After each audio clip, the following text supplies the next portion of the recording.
Keittiömestari Jukka Imeläinen tarjoaa mutkatonta ja herkullista ruokaa Original Sokos Hotel Helsingin ravintola Fransmannin asiakkaille.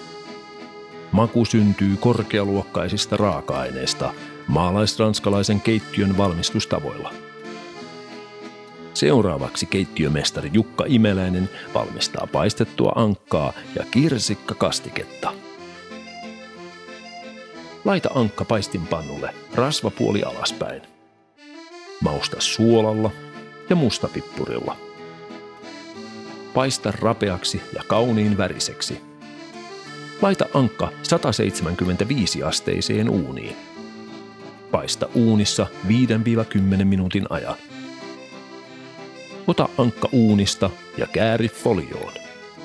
Anna ankan levätä 10 minuutin ajan ennen leikkaamista. Näin lihasnesteet eivät vuoda leikatessa ulos, vaan ankka säilyy mehukkaana. Leikkaa ankan rinta poikittain ohuiksi viipaleiksi.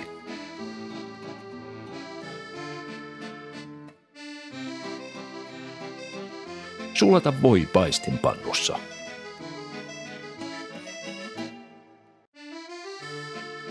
Paista juureskuutiot voissa ja pidä lämpiminä.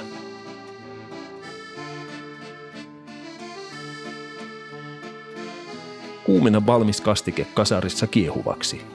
Lisää kirsikat ja sekoita kastikkeen joukkoon.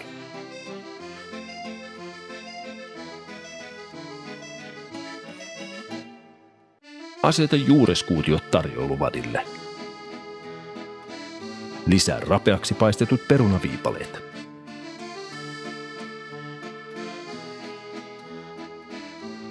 Aseta leikattu ankan rinta vadille.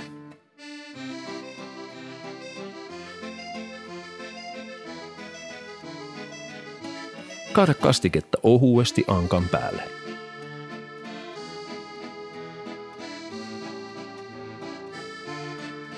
Sirottele sormisuolaa annoksen päälle.